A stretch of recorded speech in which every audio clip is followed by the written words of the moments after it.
Allez, on passe à la vidéo, donc la 4e, si je me trompe pas, qui parle de la configuration du VS de la float wheel. Alors, elle va être assez longue parce que je vais prendre le temps d'en parler. C'est important, il faut bien configurer, bien faire les tests, tout bien faire. Avant tout ça, il faut surtout que la batterie soit bien chargée, parce que sinon ça va vite foirer. Et puis après, il n'y a plus qu'à se lancer. Allez, c'est parti!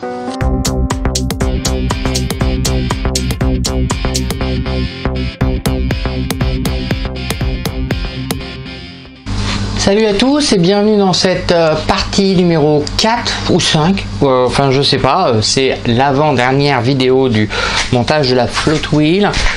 Hop, hop, hop. Alors, gros problème de son en permanence, je sais pas ce qui se passe, j'ai des gros problèmes de son, donc j'ai été obligé de faire la vidéo en plusieurs fois, ce qui explique un peu des fois le décalage un peu bizarre, mais j'ai suivi en fait dans tous les cas les étapes qu'il fallait faire.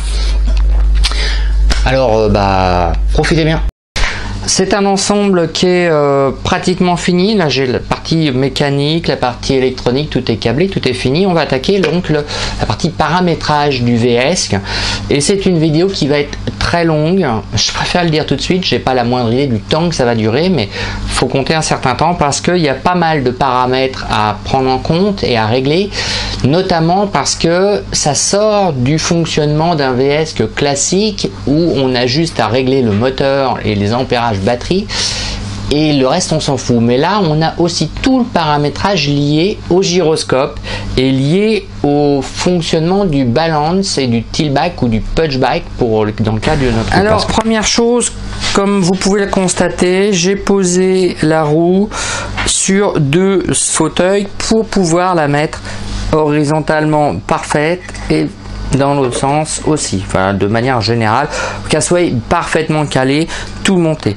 C'est important de faire le calibrage du gyro entièrement à plat, sinon vous allez avoir des effets de bord, dans le sens où si vous calibrez votre gyro à part, vous le montez ensuite dedans. Si vous avez un léger décalage, si c'est pas parfaitement plat au niveau de là, il va toujours avoir l'impression que c'est soit vous êtes vers l'avant, vers la gauche, etc. Donc moi je pose l'ensemble bien à plat comme ça, au niveau, au mieux. Et ensuite, bien sûr, le devant entièrement ouvert, parce qu'il nous faut avoir l'accès au contrôleur. Hop, voilà. Alors, la première chose que vous devez faire pour pouvoir installer tout simplement le logiciel et le mettre à jour, surtout, ça c'est le plus important, c'est d'aller sur le site de VS Project.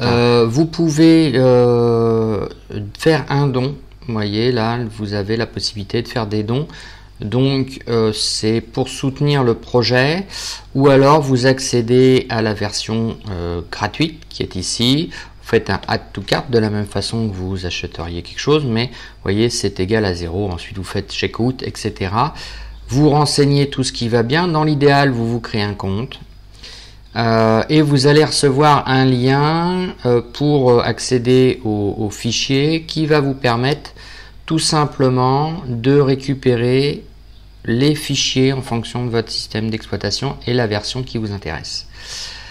Vous avez le forum qui est très riche si vous souhaitez poser des questions ou trouver des réponses plutôt, avec la partie qui va nous intéresser plus particulièrement, qui est la zone de la balance app.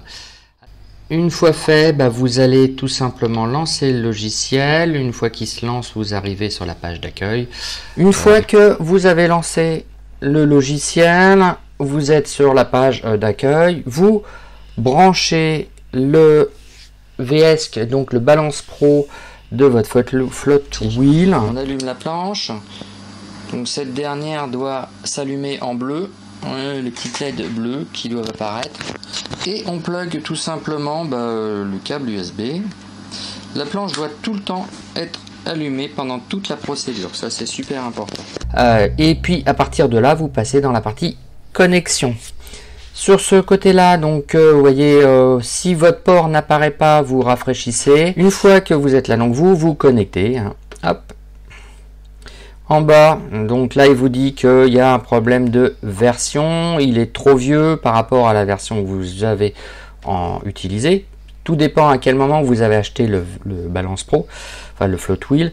Mais pour moi effectivement il avait la version 5.1 intégrée.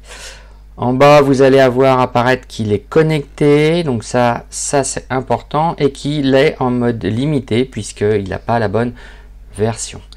On passe sur la zone firmware. On a sur la partie firmware 3 onglets où sont résumés ce qui est disponible pour le flashage.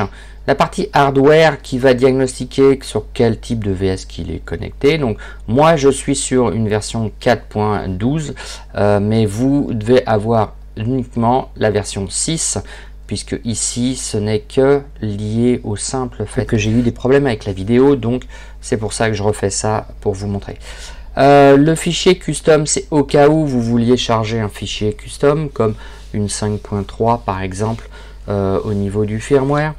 Et la partie bootloader qui nous intéresse puisqu'il faut mettre le bootloader pour arriver à la possibilité d'injecter la bonne version du firmware. Le firmware actuellement c'est la version par défaut qui propose. Comme on n'a pas la bonne version de bootloader, il ne nous propose pas autre chose que celle qui est déjà dedans en fait. Voilà. Une fois donc on va sur bootloader, moi je vais flasher, je fais oui. Ça va même plus vite parce que c'est déjà fini. On attend un tout petit peu que l'ensemble redémarre. Hein. Il nécessite parfois un peu de temps pour bien se connecter, se reconnecter. Ensuite, donc, vous allez sur la partie firmware et vous faites exactement le même process. Oui, apparaître. Là, bien sûr. Voilà. Une fois que l'ensemble est fini, vous dit de bien patienter parce que ça met des fois jusqu'à 30 secondes. Il faut être sûr que les deux LED reviennent, donc la bleue revienne bien fixe et qu'il n'y ait plus rien d'autre qui clignote. Prenez le temps d'attendre. Vous pouvez attendre 30 secondes tranquillement. C'est vraiment le temps que le firmware qui est uploadé dans une partie spécifique de la mémoire flash soit réécrit par le processeur pour être ensuite relancé, quoi. Et donc ici vous aurez un résumé firmware 5.2, vous ce sera le hardware 6.0 ou 6. quelque chose d'ailleurs, voilà, qui va vous indiquer que l'ensemble est particulièrement bien flashé. Maintenant que nous y sommes, nous allons passer sur la partie moteur.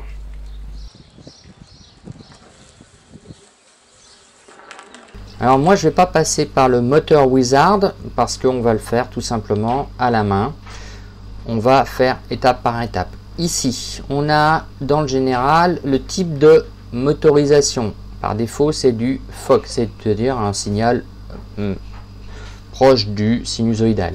On a la possibilité de mettre en BLDC qui est du signal carré mais qui est un peu du coup un peu plus brutal. Donc pour ce genre de roue c'est peut-être pas adapté.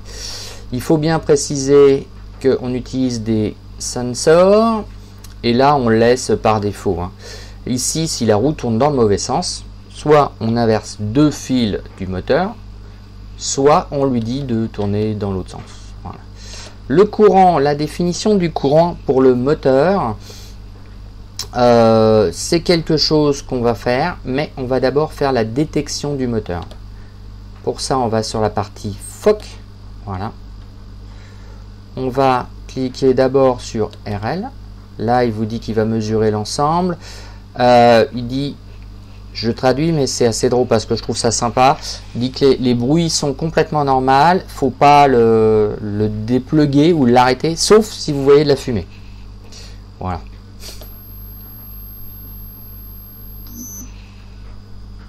Donc, rien de visible hein, de clairement. Par contre, là, donc la roue fait un léger broup, on va dire ça comme ça, un léger broup. Par contre là, elle va tourner un petit peu.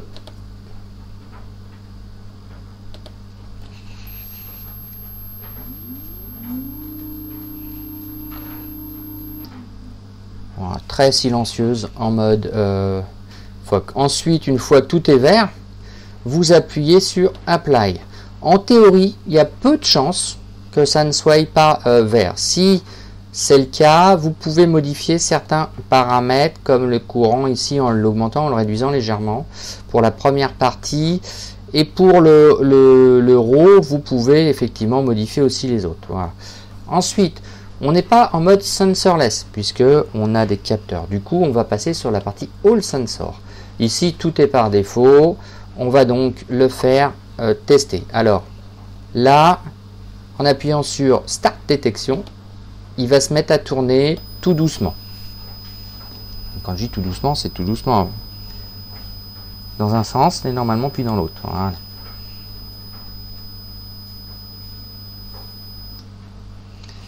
Là, on a toute une série d'informations, ici. Ces capteurs à effet Hall, c'est-à-dire qu'il y en a certains qui sont forcément à 250, parce qu'il prend jusqu'à 7 capteurs. Sur la note de roue, on a 3 capteurs et une température.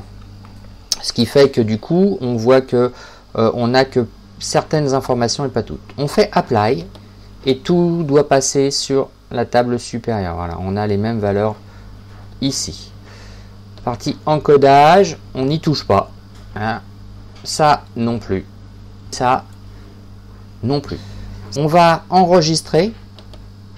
Voilà, là c'est marqué MC, c'était marqué que ça avait enregistré. Et on va revenir sur la partie générale, où là on va paramétrer le courant.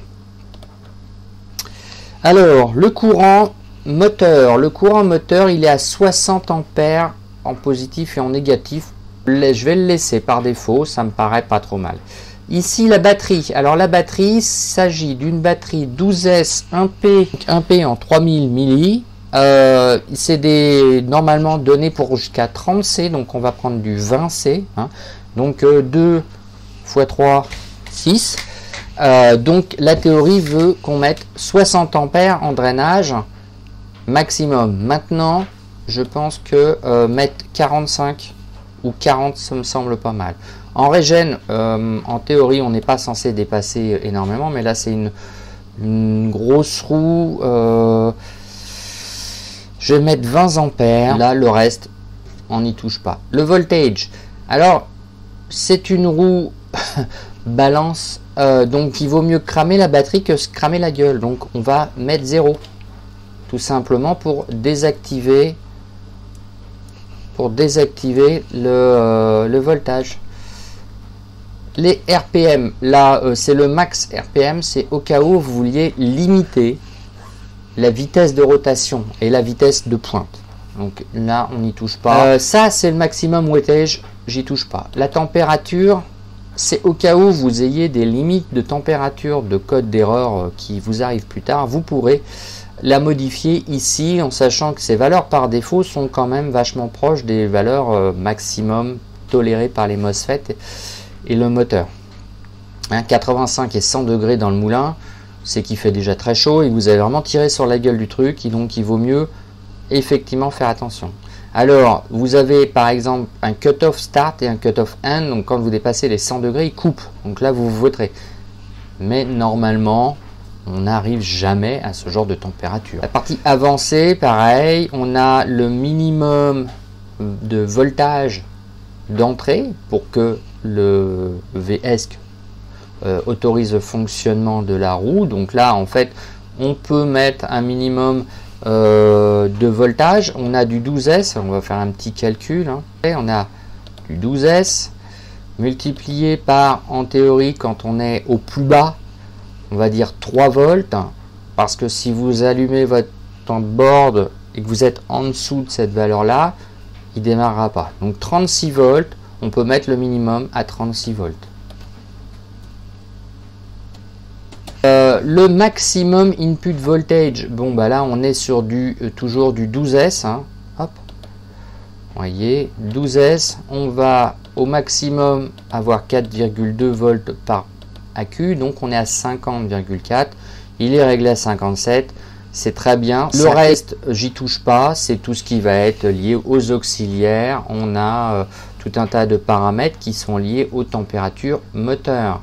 Donc attention. Alors la partie qui se trouve au niveau moteur, hein, PID contrôleur et additionnel info, tout ça, j'y touche pas.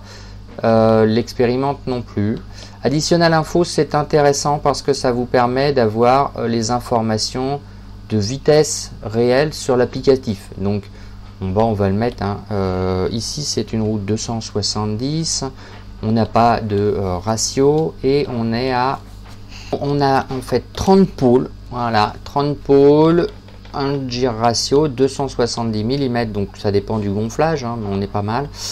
12S et 3000 milli de capacité en lithium-ion. Donc le lithium-ion 3.0 4.2 c'est la plage de tension. Les infos liées au moteur, là on peut tout simplement s'amuser à mettre des infos comme ça, hein. Voilà. On a fait le tour pour le moteur. C'était pas bien compliqué. On va attaquer la partie la plus sensible. J'enregistre toujours.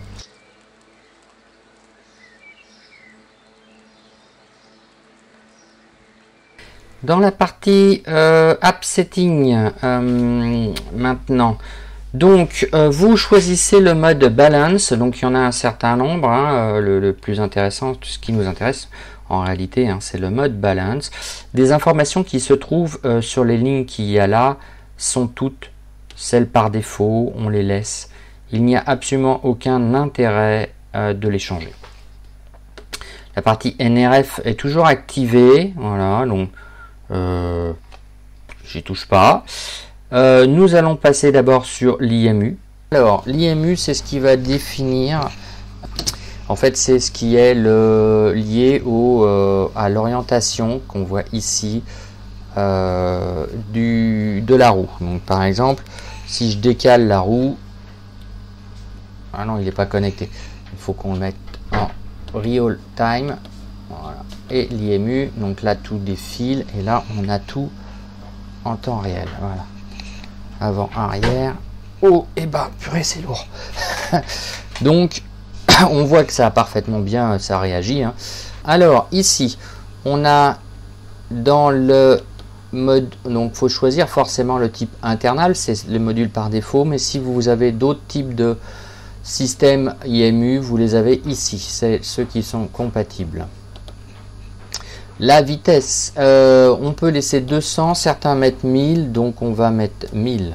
C'est la vitesse de rafraîchissement.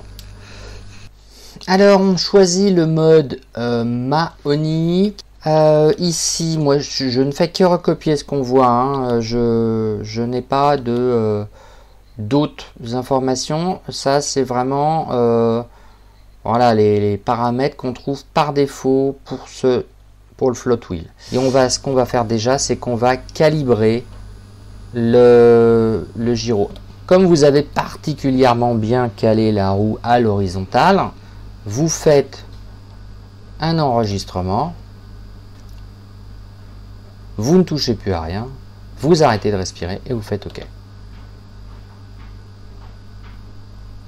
Voilà. Une fois qu'il a fini, vous l'a marqué en bas, hein, on va le refaire. Je vous le marque, hop, ici ça apparaît. Voilà, IMU calibration récive. Il vous affiche tout ça, et donc vous faites Apply. Et là, lui, il va directement mettre les correctifs qu'il a trouvés pour que l'ensemble ne bouge plus. Simplement, hop, donc là, on a bien tous nos paramètres de la balance. On enregistre dans la partie applicative. Comment je le sais? Parce que c'est marqué ici un app en fonction de ce que vous choisissez. Vous voyez, en face app. Donc ça fait partie de l'appli applicative. Donc pour sauvegarder, il faut appuyer sur la partie applicative. Voilà, c'est pas trop compliqué. On passe ensuite au mode balance. Donc là où on a les réglages un peu plus poussés. Alors je vais vous montrer mes réglages et vous expliquer un peu à quoi ils servent. Le PID, alors le PID c'est tout simplement ce qui va gérer la réactivité de votre roue, hein, tout simplement. Le proportionnel, le P est à 7, hein, plus il est élevé, plus ça a tendance à être rigide. C'est-à-dire que c'est très stable et dès que vous allez appuyer, c'est voilà, c'est comme si vous aviez une planche assez rigide. L'intégrale, celle-ci est entre 0, il y en a qui mettent 0 complètement, ou maximum 0,05. Donc moi j'ai choisi ça, ça me permet d'avoir ça. C'est plutôt l'effet rebond, c'est un peu comme voilà, comme si vous aviez un petit peu de rebond. Et la dérivée, pareil, elle varie souvent entre 600 et 1000. À vous de voir. Donc la dérivée en fait va vous permettre d'avoir une réactivité. C'est-à-dire que le P va être rigide, mais vous allez pouvoir enfoncer, hein, si vous appuyez fort, ça va enfoncer. Plus vous allez avoir de D, plus ça va remonter vite, plus ça va réagir. Mais si vous voulez que ça reste enfoncé, vous baissez le P. Par contre, la réaction d'avancement, c'est avec le D. À vous d'expérimenter. De toute manière. Alors soyez prudent, hein, parce qu'il y a des réglages qui peuvent entrer en oscillation. Moi, c'est ceux que pour l'instant, je préfère. Il est probable que je rebaisse un peu le D et que je augmente peut-être encore un peu le P, même si on est déjà pas mal haut, parce que parfois, je trouve qu'elle n'est pas assez rigide, mais bon, c'est mon point de vue. Le loop Hertz, alors celle-là, c'est une valeur qui reste souvent à 1000. C'est la vitesse, la fréquence de boucle, hein, du PID. Ici, c'est le filtre de balance. Qu'est-ce qu'il y a à en dire? Bah, écoutez, vous avez tout simplement les points de passe bas. Hein. Donc, on a le pitch low pass filter et le pitch target low pass filter. J'ai 0 et 1. Ce sont des valeurs par défaut. Avec 8 degrés d'angle. Je pense que bon, moi ça marche très bien, donc j'ai pas touché. Par contre ici il faut mettre 10 Hz, sinon vous avez un bruit très zarbi de l'ensemble. La partie expérimentale, c'est quelque chose qui est un peu plus expliqué dans la 5.3, c'est le courant boost, donc ça va rester dans la zone expérimentale, on est resté à 0 pour tout. Ça, c'est le réglage donc, du PID qui vous permet de stabiliser votre roue. Le start-up, la position de démarrage lorsque vous montez dessus en fait. Lorsque vous montez dessus, vous allez vous mettre à l'horizontale. Et autour du 0 degré, vous avez plus ou moins 0,5 degré qui va vous permettre de l'activer. Plus cette valeur va être importante, plus elle va s'activer tôt, avant que vous soyez à l'horizontale. Mettez pas 0 parce qu'elle s'active tellement difficilement que c'est pas la peine. Donc 0,5 c'est une bonne valeur. Là c'est le roll, donc ça c'est dans le sens où vous montez dessus et ça c'est dans l'autre sens, c'est l'inclinaison avant-arrière en fait. Hein. Par défaut souvent il y a 8 demi, or 8, eh ben, il suffit qu'on soit un petit peu en pente, hein, légèrement, c'est compliqué, 8 degrés c'est pas beaucoup. Pour se remettre bien à l'horizontale, moi 10 degrés ça marche très bien. Après j'ai vu certaines personnes sur internet hein, qui montrent le réglage où ils sont à 25 degrés, c'est à dire que le truc il est carrément sur le côté quoi. 25 degrés ça commence à faire beaucoup. Ensuite ça c'est la vitesse de réaction, donc c'est 30 degrés par seconde, c'est à dire que c'est la vitesse quand elle va s'activer, donc vous allez être autour de 0,5 degrés hein. Tout simplement, et donc c'est la vitesse à laquelle elle va se remettre à plat. Donc plus c'est faible, plus ça va être mou à remettre au centre, et inversement. 30 degrés est une bonne valeur. C'est vrai que c'est peut-être un peu fort, on a un petit à-coup, mais le courant est pas énorme, donc je pense que c'est une bonne chose. Ça c'est le courant de frein. Alors moi j'ai mis 2 ampères parce que par défaut c'est pour éviter pour éviter que la roue bouge de trop, mais sachez que en fait certains montent beaucoup ce courant. C'est un courant de maintien en position de la roue en réalité, ce qui fait que si vous êtes en pente et que vous montez dessus, plus le courant va être élevé, moins vous allez avoir tendance à descendre. Bon, maintenant moi quand je monte dessus en pente, je me mets de travers en fait. Hein. Pour moi j'ai trouvé que 2 c'était bien pour éviter que la roue elle se barre toute seule quand c'est une pente moyenne. Parce que du coup, elle roule pas hein, toute seule, hein, donc ça la freine naturellement. Par contre, effectivement, plus, ça me semble inutile. Le tillback, c'est le tillback ou le pushback, ça dépend comment vous voyez l'appellation. C'est ce qui va vous prévenir quand vous allez être en limite de vitesse, limite de puissance, limite de tout, en fait, de tous les paramétrages qui sont faits dans cette application. Le tillback, l'angle de rappel, c'est-à-dire l'angle vers lequel il va vous amener. 10 degrés, vous sentez vraiment bien l'angle. Après, c'est chacun ses besoins. Il faut vous faire des essais, à vous de voir. Et ceci est la vitesse à laquelle vous allez réagir. Alors, au début, j'avais mis 8 et je vous assure que c'est beaucoup trop. 8 degrés, c'est énormément trop. J'ai failli me vautrer. Donc, il faut vraiment mettre 1 degré, moi 4, ça me va bien. Mais ça, c'est toujours en fonction de la personne. Hein. C'est à vous de voir. Mettez toujours un tillback, même si vous pensez que ça ne sert à rien. Je vous assure que c'est quand même très pratique. Si vous voulez le tester, parce que c'est toujours pas facile, hein, vous allez tout simplement pouvoir modifier ici le duty cycle de déclenchement. Ce duty cycle, si vous le baissez à 0,5 par exemple, bah vous allez voilà, rapidement pouvoir le tester sur un terrain plat. Vous montez dessus, vous avancez un petit peu et vous allez le temps de voir comment il réagit, si ça vous plaît ou pas.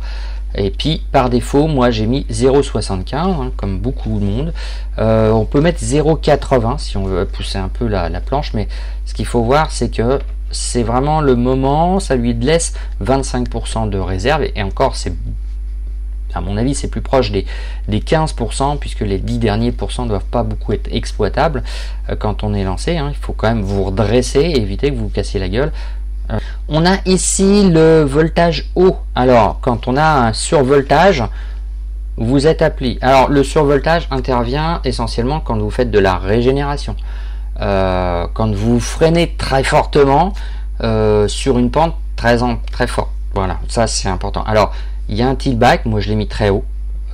Clairement, hein, il est très haut parce que j'ai eu un tillback en descente et une coupure. Et là, c'était... J'allais pas vite, c'était juste une petite descente, mais c'était un peu désagréable, surtout que ça freine pas une fois que le tail est posé, hein, même avec la protection que j'ai mis.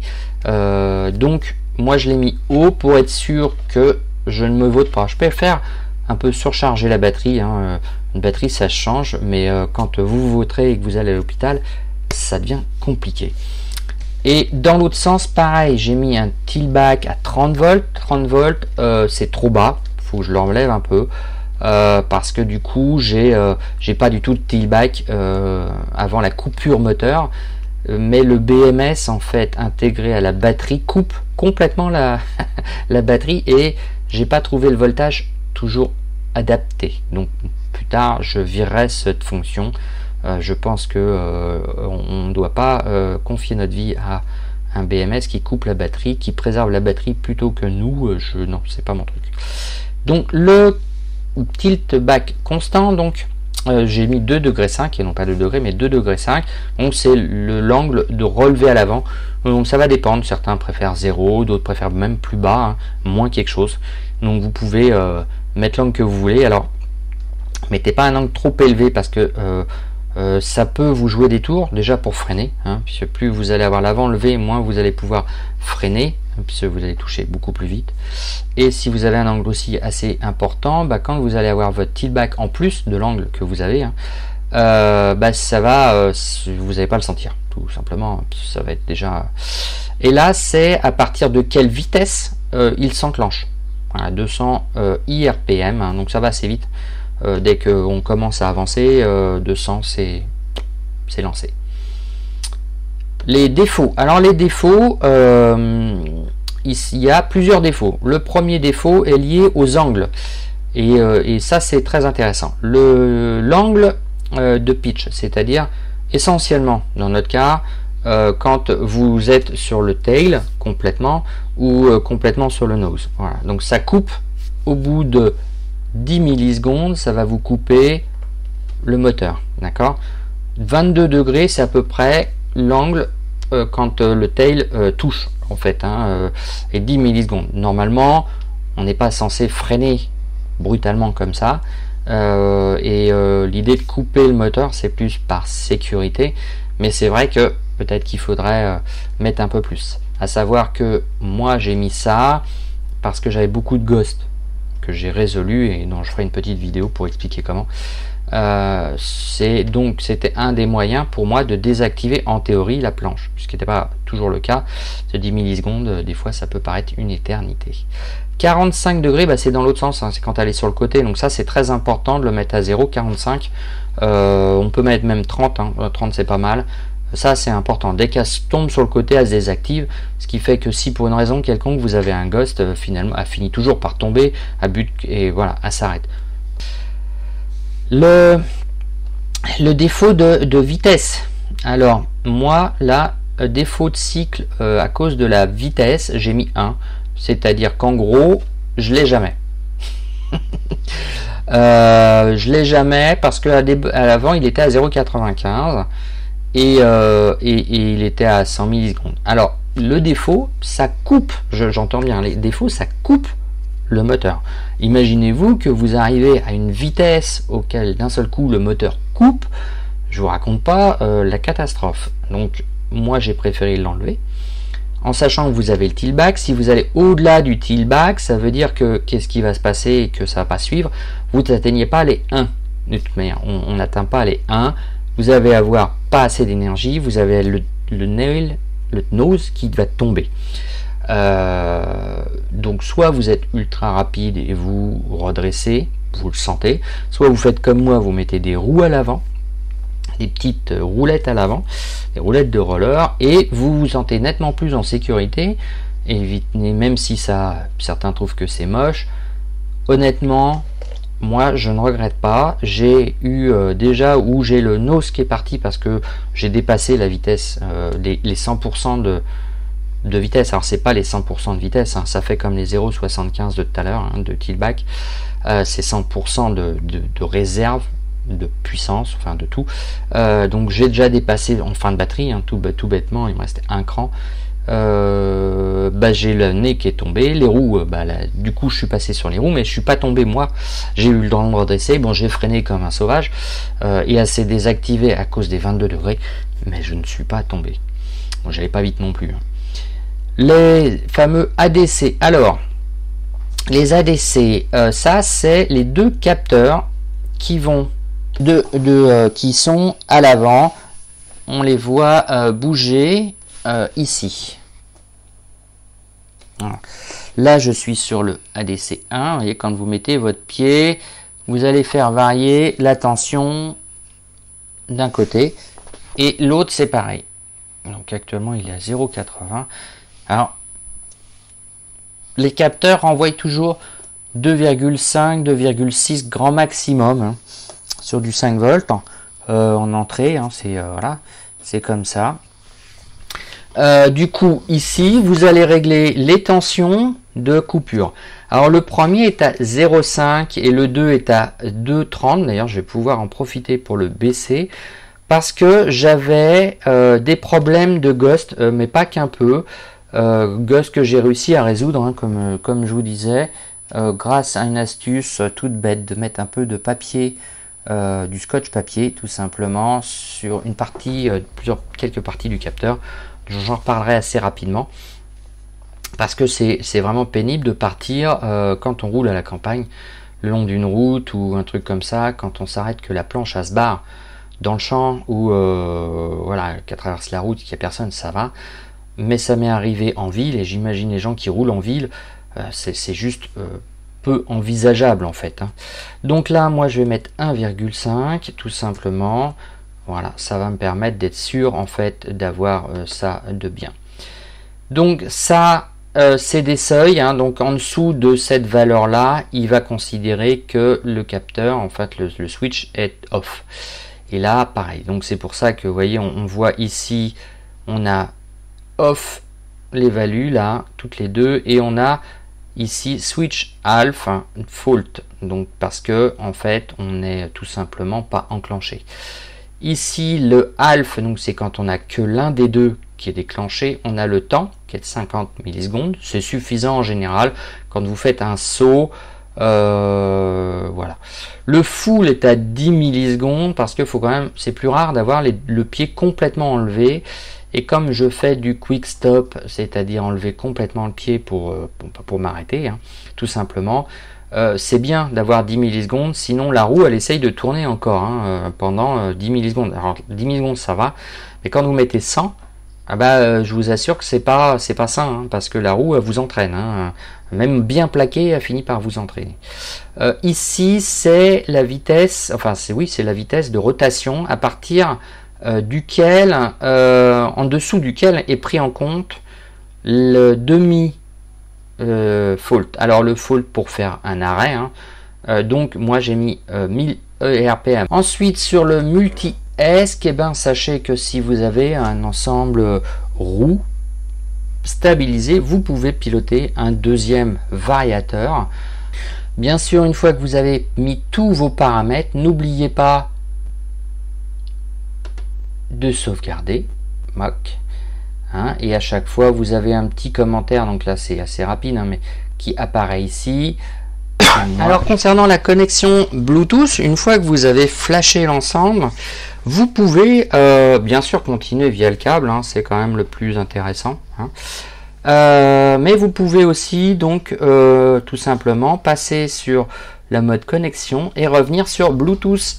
Elle est compatible avec les dernières smartphones, mais aussi donc le module qui est intégré dans le float wheel.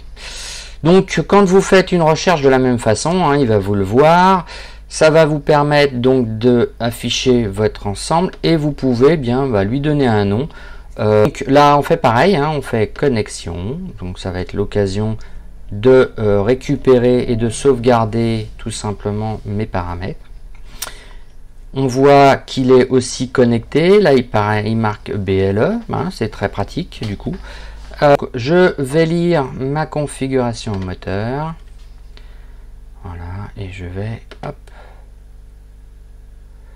save moteur configuration, float wheel moteur, puisque je l'ai fait évoluer, hop. Je vais lire ma configuration read app, voilà, file, save app configuration.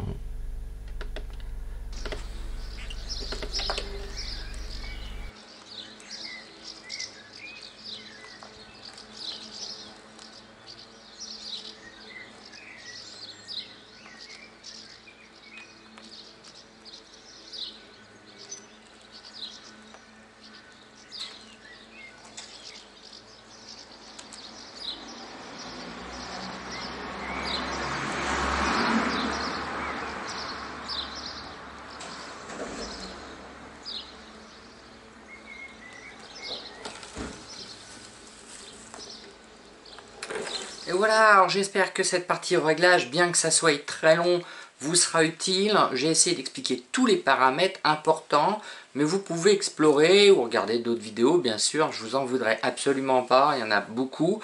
Tout le monde n'a pas la même approche concernant les réglages PID, hein, parce que globalement, de tous les réglages importants qu'on a fait, en dehors de la partie tiltback et fault, qui sont toujours plus ou moins les mêmes, puis pour quelle que soit la personne, généralement c'est assez commun.